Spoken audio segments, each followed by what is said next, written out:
Friends, you know, where we are going to begin with, I'm going to tell you something very interesting. A revelation has come that Iran has gone crazy. Iran is trying to hunt people who are collaborators of Mossad. But Sumit bhai, that is what they always do. What is new about it? No, this time it is different. They have found something which has been very, very embarrassing. Basically, the videos are out. The thing is, the cat is out of the bag. What happened is that when that airman, when those two jets had fallen, the two people were there. When the jet had fallen, there were two people, American pilots on the ground. So it was somewhere in Isfahan where they were caught up. One they rescued quite fast, and second one it took around more than 48 or more than that time, and there were people on the ground. There were gun battles. There were pretty much everything to rescue. Even in that, Americans landed their transporters, they landed their helicopters, they landed pretty much there. Now, Iranis have been wondering, how did America do it? The notion or the story which Americans gave out is, we build a road and a temporary road, and because of that road, the helis came down, then we built a temporary road, and because of that temporary road, we were able to get our transporters and all landed. Looks crazy. I was thinking, how the hell could Americans do it pretty fast? I mean, if I look by all standards, it's a hell of a job to do. Now the revelations come that Mossad had a team already in place. Israelis did the magic. Israel told them, look, we are going to pull this off. You get over it. How are you going to pull this off? Mossad had a lot of Iranis on the ground who were working for them. I mean, kind of the subcontractors. Now, Mossad was one step always ahead in the game. Mossad had mapped complete Israel top to bottom, and complete Iran, sorry, top to bottom. And in Iran, they had identified those desolate old roads which nobody uses. Those old roads are, good for nothing. They've been given off. They're no longer in the plane and all. So out of those roads, everywhere, Mossad had identified those patches. The road is broken, but there's a patch which is intact. The road doesn't. It's an old forbidden road. Nobody uses it. So what did Mossad do? Mossad had a plan for all of the provinces of Iran and pretty much where the air activity was. So Americans were in a fix. Okay, we have a man down. We need to go there. We need to do it, and it's going to be a gun battle. It's going to be hell of a hellfire coming on us. How are you going to do that? So Mossad came and said, look, there's a patch of road which we have identified, and we'll have our people on the ground who will build that road. Will kind of make that road into a temporary runway where your C-130s can land and your helis can land. So what did Mossad do? Mossad found those people. Mossad got the contractors in the place. They were Iranis, and they were their own men. It is believed to be in Iran. Some of the Mossad guys were there in Iran. They went in. They identified the road. They got the local contractors. They got the materials. I mean, it looks like a comical story.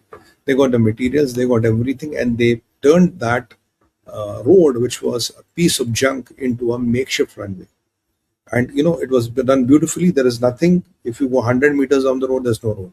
If you go 100 meters towards your back, there is no road. But there's a road which is for a few hundred meters, because for C-130 Hercules, 400 meters to 500 meters of a runway is good enough for it to land. So what did they do? They built this road. They got the runway in place. They landed it down, and from there the story started. They landed it down. They kept it there, and the game begins. So the coal tar was brought in, the laborers were brought in, contractors were brought in, and a small piece of road in the middle of nowhere where nobody goes, nobody lives. They managed to keep it under wraps. While as all the Iranis knew the pilot is in the vicinity, they were looking for it. They managed to get the things down. They got the road up and running. The Americans landed their 130s. Helis landed. Fortification was done. Area was kind of sealed. And they have a device which Americans has, if the heartbeat of a person is identical, you can track the heartbeat from 30 kilometers. So it's a kind of a equipment which can track the heartbeat of a person if it's fed into it, or some way. There's a scientific way which they do. They're not talking much about it. From 30 kilometers, they exactly found the person. Mossad came into the picture. They identified the patch. The road was built in a couple of hours. Then they landed. Now suddenly, the Iran has been still thinking there was a road which was built, and they've been thinking the road was destroyed. Now, suddenly, the revelation which has come in the middle of nowhere, somebody found a piece of road, freshly built, 500 meters, nothing before, nothing after, in middle of nowhere. Now, Iranis were quick to understand this is exactly the strip which Americans built.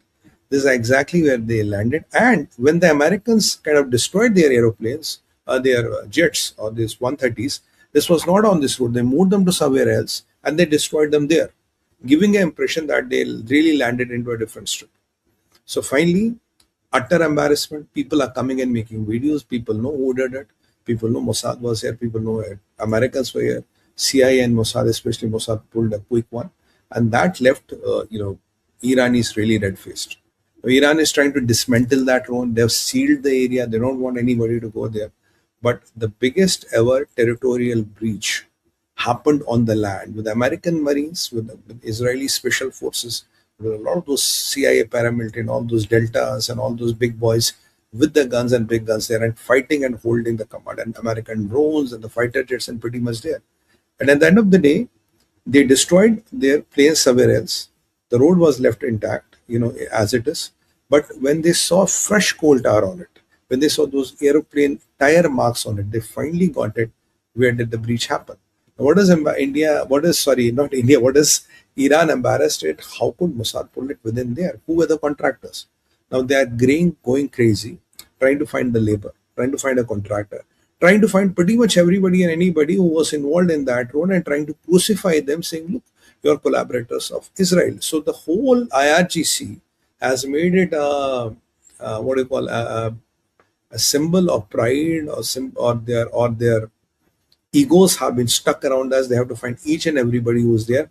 And if you are happy in a part of that project in any whatsoever, so you as a contractor would not be even told what you are doing. They might say, "Okay, we need emergency landing strip for Iranian Air." How do you know? Iranian Air Force. You will not know. So Iran doesn't care. If you are there, if you're a contractor, we'll find you, we'll hang you, we'll kill you. That is what is happening. They are so embarrassed. They are feeling so humiliated. And Americans have started sharing the videos, taking of the American and the Mossad might. I mean, hats off to Mossad, who could really pull literally a rat out of the hat. I mean, that is what it is. I can't see it anything less than that. And that's how beautiful it is.